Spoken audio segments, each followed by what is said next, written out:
En un mundo donde la verdad se oculta entre sombras y la historia guarda silencios que nadie se atreve a romper, existen preguntas que aún no tienen respuestas. Hechos inexplicables, desapariciones, conspiraciones y misterios que desafían la lógica humana. Si te apasionan los secretos del pasado, las conspiraciones no resueltas y los eventos que desafían la lógica, prepárate, porque detrás de cada enigma hay siempre una verdad oculta. Hay lugares en el mundo que han sido silenciados por el tiempo y por algo más. Lugares donde el aire no solo está contaminado, sino cargado de secretos. Hoy te llevaré a uno de esos sitios, a un lugar que fue borrado del mapa, no por bombas, sino por errores. Un sitio donde la radiación sigue susurrando verdades ocultas. Todo comenzó con una explosión, un estruendo en medio de la noche que iluminó el cielo de Ucrania con un resplandor antinatural. Los relojes marcaban la 1:23 de la madrugada del 26 de abril de 1986. Pero para muchos el tiempo simplemente se detuvo ahí. Lo que ocurrió aquella noche cambió la historia de la energía nuclear y marcó para siempre el nombre de un lugar que hasta entonces pocos conocían: Chernóbil. Lo que sucedió en ese lugar no solo fue un accidente, fue una advertencia, un misterio radiactivo que hasta hoy se niega a ser enterrado. Secretos encubiertos, sacrificios humanos y un silencio que hasta hoy envenena la tierra.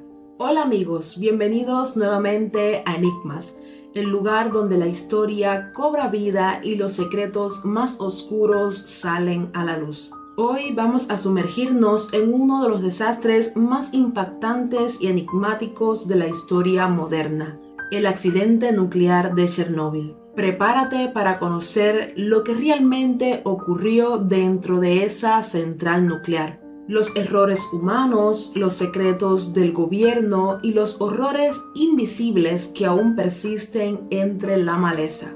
Si te gustan las historias reales que parecen sacadas de una película, te invito a que te suscribas, actives la campanita y nos acompañes cada semana en un nuevo misterio por descubrir. Hoy comenzaré planteándote un enigma inicial. ¿Qué pasaría si te dijera que una ciudad entera fue silenciada en cuestión de horas? Que el aire que respiraban se volvió en su peor enemigo y que las verdaderas causas del desastre fueron enterradas bajo toneladas de secretos soviéticos. Quédate aquí y descúbrelo junto conmigo. Esta es la historia de una catástrofe que pudo evitarse. Chernóbil, el día en el que la radiación venció al silencio. Comenzamos.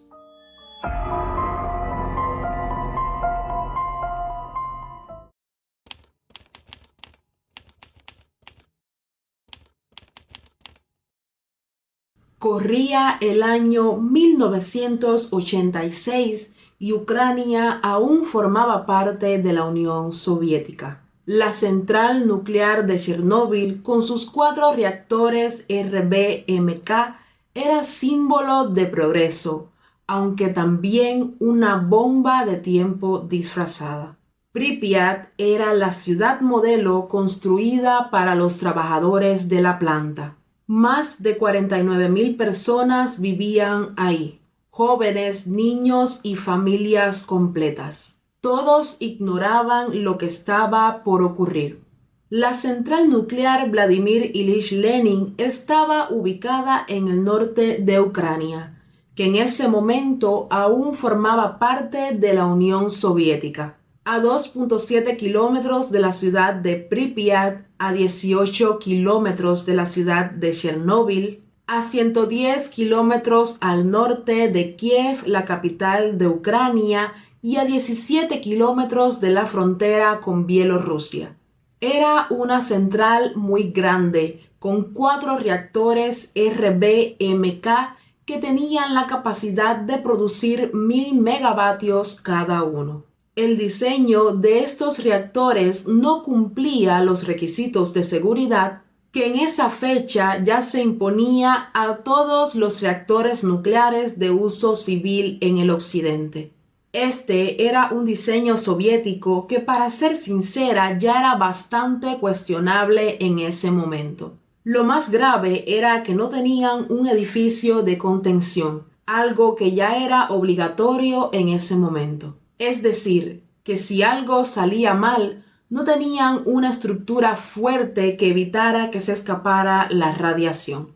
Los reactores 1 y 2 de Chernóbil carecían de edificios de contención, mientras que los reactores 3 y 4 se hallaban dentro del llamado blindaje biológico superior. Este era un espesor grueso de hormigón armado de varios cientos de toneladas, diseñado para cumplir 2 funciones principales: servir como barrera física para evitar que las radiaciones ionizantes escapen hacia arriba desde el núcleo del reactor, y permitir la realización de prácticas que involucraban el manejo del material radiactivo de forma segura para las personas. Te preguntarás, ¿cómo funcionaba este reactor nuclear? Pues te explico esto muy simple. El corazón del reactor era como un enorme cilindro de grafito de 1700 toneladas. Dentro de ese cilindro había tubos especiales que contenían 1661 barras de uranio, que era el combustible nuclear.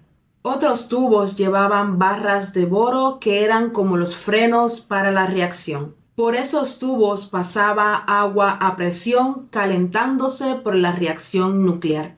Esa agua se transformaba en vapor, que luego movía unas turbinas para generar electricidad. La noche del 25 al 26 de abril de 1986, el equipo de planta se preparaba para hacer un experimento que parecía simple. Querían saber cuánto tiempo podía seguir funcionando una turbina después que se cortara la electricidad del reactor. ¿Por qué necesitaban saber esto? Pues porque en caso de emergencia necesitaban que las bombas de agua siguieran funcionando aunque la luz fallara. Y los generadores diésel tardaban como 1 minuto en encenderse. Querían saber si la inercia de las turbinas bastaba para mantener el flujo de agua mientras encendían los generadores. Suena lógico, ¿no? Pero había un problema. Esa prueba nunca debió hacerse con el reactor funcionando a tan baja potencia, ni sin los sistemas de emergencia activos. Y esto fue lo que exactamente pasó. El 25 de abril, el equipo diurno comenzó a bajar la potencia del reactor 4 como estaba previsto. Pero justo ese día, una planta cercana falló, y desde Kiev les pidieron no apagar Chernóbil aún, porque hacía falta electricidad para satisfacer la demanda pico de por la tarde. Incluso desactivaron el sistema de emergencia de enfriamiento, algo clave por si ocurría algún fallo. Ya para la noche, el turno diurno se había ido, y el nocturno, que no estaba del todo preparado, fue el que tuvo que realizar la prueba. Y aquí comenzaron los errores más graves. Cuando retomaron las pruebas por la noche, los operadores comenzaron a bajar la potencia del reactor 4 tal y como lo decía el plan. Pero sucedió algo inesperado. La potencia bajó demasiado, mucho más de lo permitido. En vez de estabilizarse entre 700 y 1000 megavatios como estaba planeado, se desplomó hasta solo 30. Ahora te preguntarás, ¿por qué pasó esto? pues por un error de cálculo y por un fenómeno natural llamado envenenamiento por xenón, que bloquea la reacción nuclear temporalmente. Es como si el reactor se quedara sin energía para mantener su calor. Entonces, en vez de cancelar la prueba, el equipo decidió subir la potencia manualmente. Para hacerlo, apagaron los sistemas automáticos y retiraron casi todas las barras de control, esas que funcionaban como frenos. Una locura total. Solo dejaron 8 barras insertadas, cuando por seguridad debían haber al menos 30. Así, el reactor quedó como un auto bajando por una pendiente sin frenos. A la 1:05 de la madrugada ya habían aumentado un poco la potencia a 200 megavatios, aunque todavía era un nivel bajo. Pero decidieron seguir. Encendieron más bombas de agua para enfriar el núcleo. Eso hizo que el agua estuviera más fría al entrar al reactor y paradójicamente redujo aún más la potencia. ¿Por qué pasó esto? Pues porque el agua líquida absorbe aún más neutrones que el vapor y esto apaga la reacción. Entonces, para no perder la potencia, apagaron algunas bombas y retiraron aún más barras de control. En resumen, el reactor estaba funcionando con muy poca potencia, casi sin sistemas de seguridad y con una configuración tan inestable que un simple error podía causar una catástrofe. Y esto fue exactamente lo que pasó. A la 1:23 de la madrugada comenzó el experimento. Cortaron el vapor que iba a las turbinas y las dejaron girando por inercia para ver cuánto tiempo podrían seguir funcionando. Todo iba bien, pero en segundos algo cambió. La turbina comenzó a frenarse y con esto disminuyó el agua que frenaba el reactor.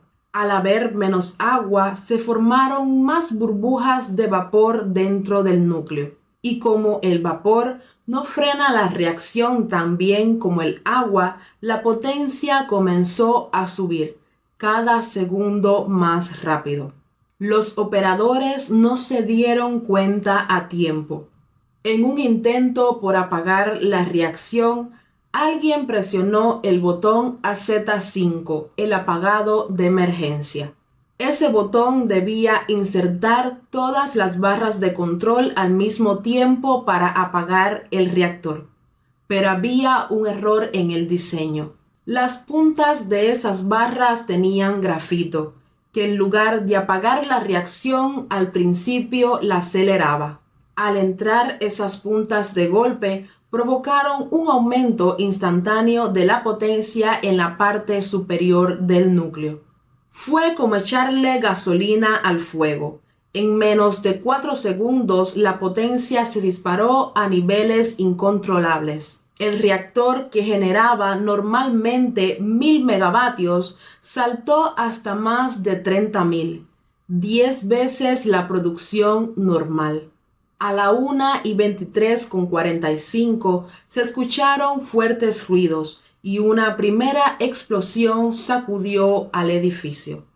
Luego vino una más fuerte, que levantó la tapa del reactor de 2000 toneladas como si fuera papel. Un incendio estalló al instante.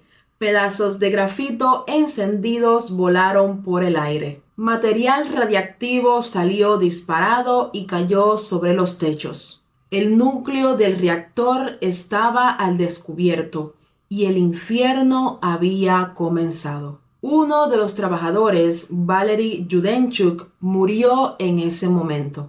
Su cuerpo quedó sepultado bajo los escombros del reactor 4. Fue la primera víctima de una tragedia que en realidad apenas comenzaba. Después de las 2 explosiones, la planta se sumió en el caos. Nadie entendía exactamente lo que acababa de pasar.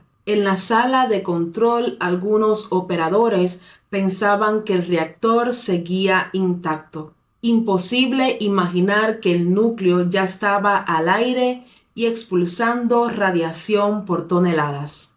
Afuera la escena era de terror, fragmentos de grafito ardiendo por todas partes, chispas cayendo sobre los techos y llamas elevándose desde el mismo corazón del reactor. Se formó una nube de vapor, polvo radiactivo y fuego que empezó a iluminar el cielo. Los primeros en llegar fueron los bomberos de Pripyat, la ciudad cercana donde vivían los trabajadores de la planta. Nadie les avisó que estaban entrando a una zona contaminada con niveles mortales de radiación.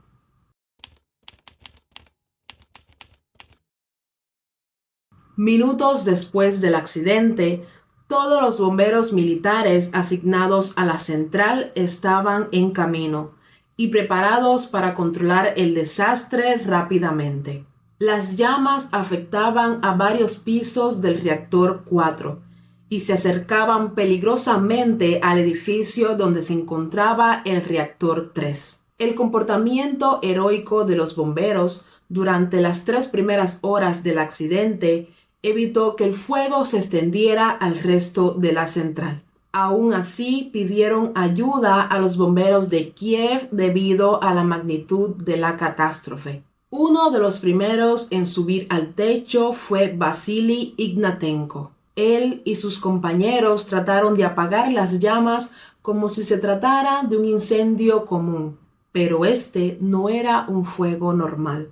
Los fragmentos de grafito seguían encendidos, ardiendo con temperaturas imposibles. Al tocarlos o pisarlos, los bomberos recibían dosis masivas de radiación. Y aún así siguieron trabajando, sin trajes protectores, sin saber que cada minuto los acercaba más a la muerte. Muchos de ellos comenzaron a vomitar en el lugar, sintiendo un sabor metálico en la boca, con la piel quemada aunque no habían llamas directas. Eso era radiación pura, destruyendo al cuerpo desde adentro.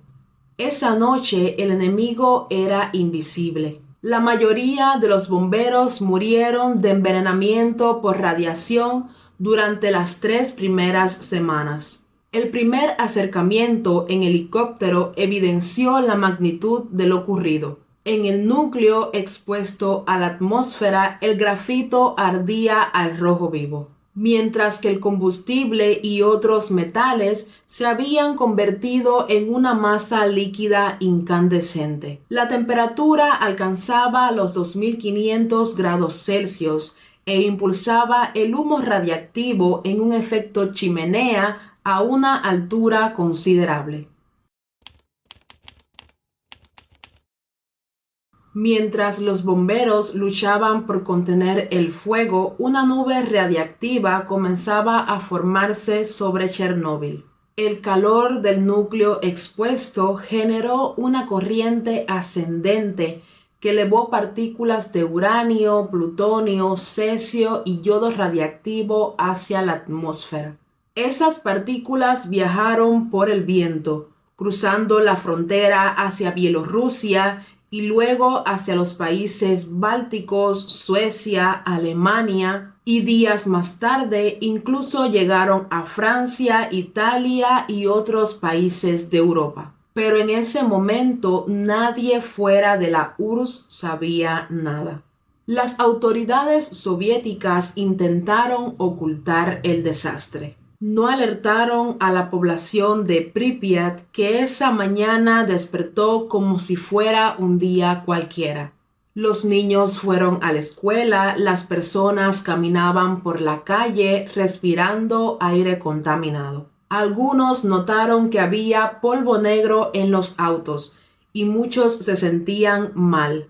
Náuseas, ardor en los ojos, dolor de cabeza, pero nadie sabía que estaban respirando partículas radiactivas que los estaban envenenando lentamente. No fue sino hasta casi 36 horas después que evacuaron la ciudad, demasiado tarde para muchos. Así fue como en cuestión de minutos una prueba mal planeada desató una de las peores tragedias tecnológicas de la historia. El reactor explotó, el fuego se salió de control y una nube invisible comenzó a extenderse por toda Europa, mientras los responsables intentaban entender lo que habían hecho. Y esto fue solo el comienzo. Las primeras horas después del desastre fueron las más crueles y también las más silenciosas. La ciudad de Pripyat, a solo 3 kilómetros de la planta, seguía con su rutina normal, como si nada hubiera pasado. Los niños jugaban, la gente hacía fila para el pan y nadie sabía que el aire estaba cargado de muerte. Yo me imagino ese momento y es aterrador. Una ciudad entera caminando por nubes invisibles de radiación sin ningún tipo de advertencia. Nadie les dijo que no salieran, nadie les dio pastillas de yodo, nadie les explicó lo que había explotado. Mientras tanto, los trabajadores de la planta comenzaron a caer uno por uno. Los operadores, los bomberos y los técnicos que estuvieron cerca del reactor esa noche comenzaron a sufrir los efectos de la radiación aguda. Vómito, fiebre, pérdida de la conciencia y quemaduras extrañas que comenzaron a aparecer sin contacto directo con el fuego. Fueron llevados al hospital de Pripyat, donde no tenían idea de cómo tratar la exposición nuclear. Después se trasladaron a Moscú, donde ya era demasiado tarde para muchos. Uno de los casos más conocidos fue el del bombero Vasily Ignatenko. Su esposa embarazada lo acompañó hasta el final. Él murió en pocos días con el cuerpo irreconocible por las quemaduras internas. Su historia la cuentan en la serie Chernobyl, pero fue real y desgarradora. Finalmente, a las 2 de la tarde del 27 de abril, o sea, 36 horas después de la explosión, las autoridades anunciaron la evacuación de Pripyat. Lo hicieron por altavoces, diciendo que era algo temporal y que volverían en unos días. Les dijeron: lleven solo lo necesario, estarán fuera por solo 3 días. Casi 50,000 personas fueron evacuadas en autobuses, dejando atrás sus casas, sus recuerdos, sus mascotas y sus vidas. Hoy, esa ciudad sigue detenida en el tiempo, una postal congelada del desastre. Después de la evacuación, comenzó la verdadera batalla: tratar de controlar la radiación, algo que nunca había sido necesario en esa escala. Se les llamó liquidadores a los soldados, mineros, bomberos y voluntarios que fueron enviados para limpiar la zona, a apagar el reactor, a remover escombros radiactivos, en fin, a arriesgar sus vidas para salvar millones. Muchos fueron enviados sin protección. Algunos solo tuvieron 90 segundos para recoger fragmentos de grafito del techo y luego bajar corriendo. Ese minuto y medio solo bastaba para condenarlos. Durante los meses siguientes, miles de personas trabajaron sin descanso para encerrar el reactor dañado debajo de una estructura de acero y concreto que se conoció como el sarcófago. No era perfecto, pero fue lo único que pudieron hacer en ese momento para evitar que el núcleo abierto siguiera expulsando la radiación. A pesar de eso, la contaminación ya se había esparcido por gran parte de Europa.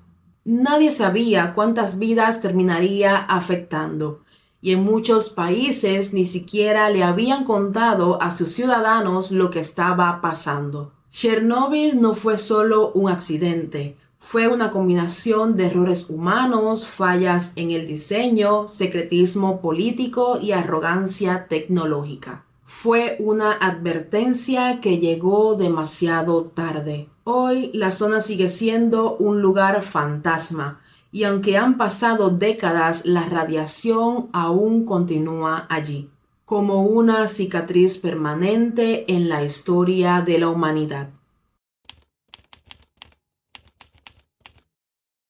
Después del encierro del reactor, parecía que lo peor había pasado, pero en realidad el verdadero daño apenas comenzaba.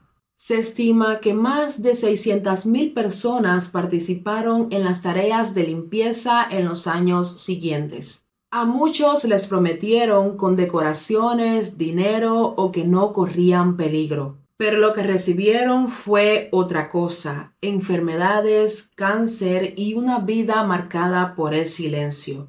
La Unión Soviética reconoció solo 31 muertes directas en los primeros días, pero organizaciones internacionales como la OMS y Greenpeace hablan de miles y miles de víctimas a lo largo de los años. Muchos desarrollaron cáncer de tiroides, leucemias y otras enfermedades causadas por la exposición a la radiación, especialmente los niños que absorbieron más contaminación por tomar leche contaminada o respirar el aire cargado de yodo radiactivo. Y peor aún, muchas mujeres embarazadas perdieron a sus bebés o dieron a luz con malformaciones. Poco después del accidente, varios países europeos instauraron medidas para limitar el efecto sobre la salud humana de la contaminación de los campos y los bosques. Se eliminaron los pastos contaminados de la alimentación de los animales y se controlaron los niveles de radiación de la leche. También se impusieron restricciones al acceso a las zonas forestales, a la caza y a la recolección de leña, bayas y setas. Después del desastre, un área de 4 kilómetros cuadrados de pinos en las cercanías del reactor adquirieron un color marrón dorado y murieron, y actualmente se le conoce como bosque rojo. En un radio de 20 a 30 kilómetros alrededor del reactor se produjo un aumento de la mortalidad de plantas y animales, así como la pérdida de su capacidad reproductiva. En los años posteriores al desastre, en la zona de exclusión abandonada por el ser humano, ha florecido la vida salvaje. Bielorrusia ya ha declarado una reserva natural y en Ucrania existe una propuesta similar.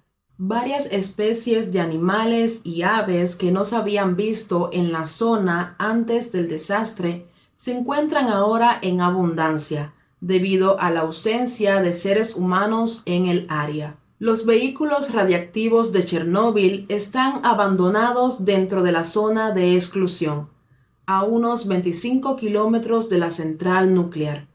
En este lugar se encuentran alrededor de 1.350 vehículos radiactivos abandonados, entre ellos camiones de bomberos, camiones militares, vehículos blindados y helicópteros contaminados. Todo estos sirviendo en distintas áreas para el control del incendio, principalmente en la central nuclear, o patrullar los alrededores para prevenir que los civiles vuelvan a entrar a la zona de exclusión. El desastre de Chernóbil no solo cambió vidas, también sacudió los cimientos del sistema soviético. Durante años, el gobierno intentó encubrir la verdad, pero la presión internacional y la evidencia que ya no podían esconder los obligó a que se abriera un poco más la información. Muchos creen que Chernóbil fue el principio del fin de la Unión Soviética, porque dejó al descubierto su incapacidad para proteger a su propio pueblo y su necesidad de ocultar la verdad a toda costa.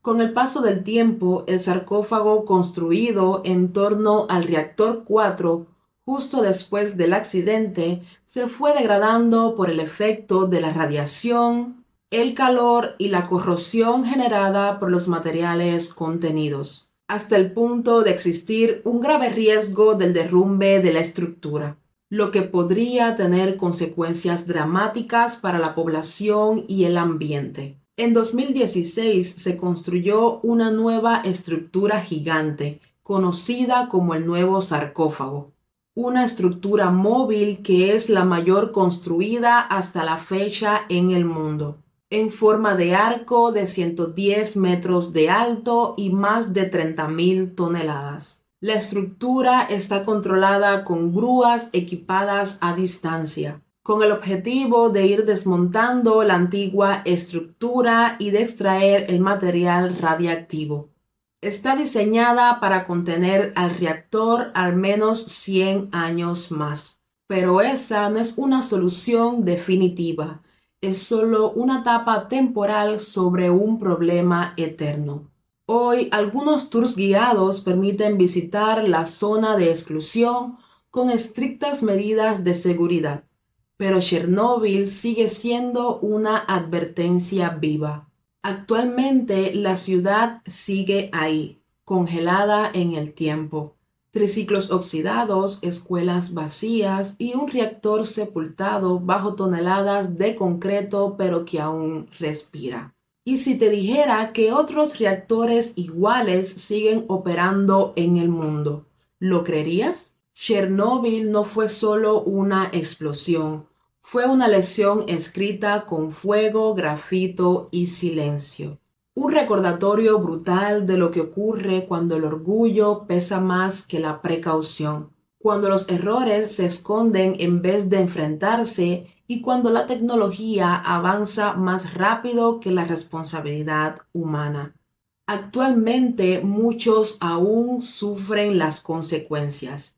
Y aunque han pasado casi 40 años, la herida aún sigue abierta, porque a veces la radiación no solo contamina el aire, también contamina la historia. Muchas gracias.